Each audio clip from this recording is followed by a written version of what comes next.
नमस्कार, मैं हूं आपके साथ ऋतु भंडारी और सर्व सनातन महाकुंभ की इस खास पेशकश में आप सभी का बहुत स्वागत है। अखाड़ों का बदलता हुआ स्वरूप और महत्व आखिर क्या है? अखाड़ों का उदय क्यों हुआ, कैसे हुआ, किसने किया और क्यों किया, ये स्पेशल रिपोर्ट बताएगी।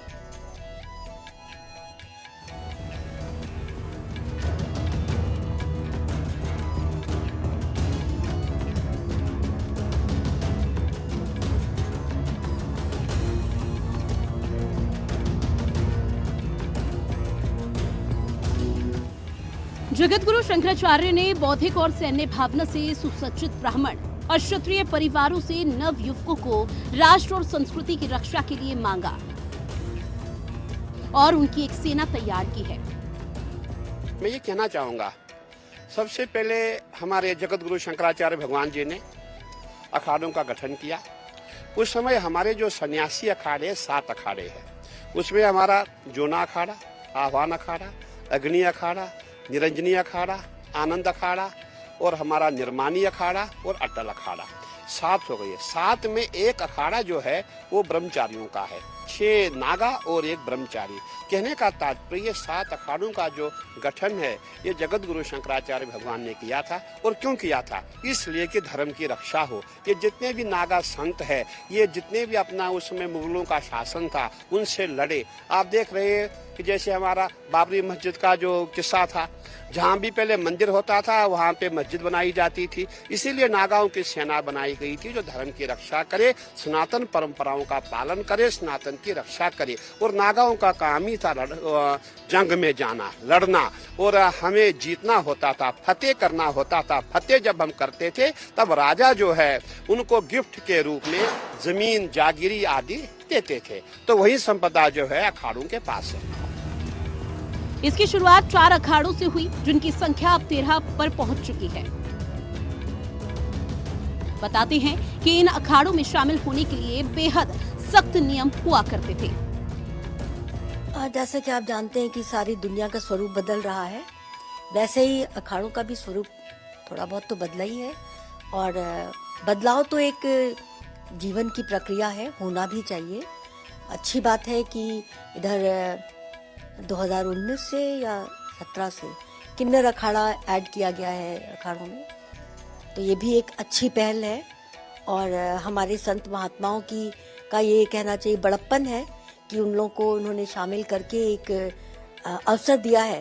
क्योंकि देखिए, जितने महात्मा हैं हमारे, जितने संत हैं, वो सब बहुत ज्ञानी हैं और पूरा जिसको कहते हैं सन्यासी जीवन व्यतीत करते हैं। उनको दुनियादारी से कोई मतलब नहीं है, लेकिन थोड़ा बहुत जैसा कि आज की होड़ है जीवन की, तो थोड़ा बहुत उसमें भी आया है कि बड़ी बड़ी गाड़ियां आपको दिखेंगी, थोड़ा सा पॉम्प एंड शो ज़्यादा है। और देखिए तो आप जब इनके रथ यात्रा निकलती हैं तो उसमें कौन कौन सी गाड़ी नहीं होती। इलाहाबाद का शहर आपका बिल्कुल बदल जाता उस समय। अखाड़ों की शान तो होती ही है, लेकिन गाड़ियां जो हमारे इलाहाबाद में कम दिखाई देती हैं वो दिखाई देने लगती हैं। तो स्वरूप तो बदला है।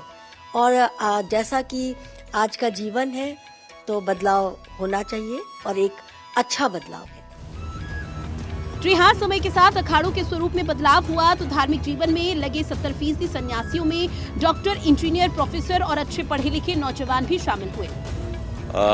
जब से हमारा शास्त्रों का परंपरा है, आप देखती है कि पहले हम लोग बोलते हैं कि एक स्मृति होती है।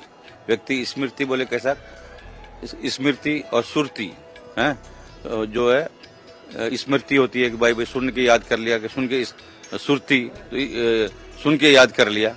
तो पहले टाइम में ऐसा होता था कि गुरुकुल की परंपराओं में, विशेष रूप से गुरुकुल की जो परंपरा होती थी उसमें वो पढ़ाया जाता था, गुरुकुल की परंपरा थी। तो आज भी हमारे भारत का जगह आपका नालंदा वगैरह विश्वविद्यालय वगैरह है, विधर्मियों ने आके सबसे पहले जो है उसको जलाया बिहार में है। तो पहले से ही हमारी जो परंपरा है पढ़े लिखों की, और ये प्राचीन समय से ही चल रही आ रही है। और अभी भी जो है अखाड़ा में बहुत से लोग पढ़े लिखे भी है सभी तरह से। और ऐसे नहीं है कि भाई मान लीजिए कि कुछ ऐसा है कि परंपरा से ज्ञान प्राप्त होता है, तो ऐसा जरूरी नहीं कोई किताबी ज्ञान हो। बहुत से किताबी ज्ञान पढ़ने के बाद भी बहुत सारी चीज़ों को जानकारी नहीं होती। तो कुछ परंपराओं से, जैसे बोले हम लोग बोलते कि प्रथम गुरु क्या है? मातृ देवो भव। पहला गुरु जो माँ होती है, सबसे पहले बच्चे को माँ सिखाती है, फिर बोले पिताजी सिखाते हैं, फिर जो है आचार्य है, उसके बाद गुरु लोगों का नंबर आता है। तो इस तरह से पढ़े लिखे पहले भी थे, अभी थे, वो उसमें हो सकता है उसका स्वरूप अलग अलग हो सकता है, स्वरूप में परिवर्तन हो सकता है, फिर जो पढ़ो लिखो की परंपरा हमेशा रहती है। इन अखाड़ों में योग्यता के हिसाब से पदवी दी जाती है। अखाड़ों में प्रवेशी, रकमी, मुदाठिया, नागा, सदर नागा, कोतवाल और भंडारी जैसे पद होते हैं। अखाड़ों में उपाधियां भी होती हैं। महामंडलेश्वर सबसे बड़े आचार्य होते हैं, जिनका कार्यकाल 6 साल का होता है। इसके अलावा मुख्य संरक्षक और उपाध्यक्ष के पद भी होते हैं। तो वहीं इस वरीयता में श्रीमंत महंत सचिव, मुखिया, जखीरा, प्रबंधक भी होते हैं। हिंदी खबर की स्पेशल रिपोर्ट।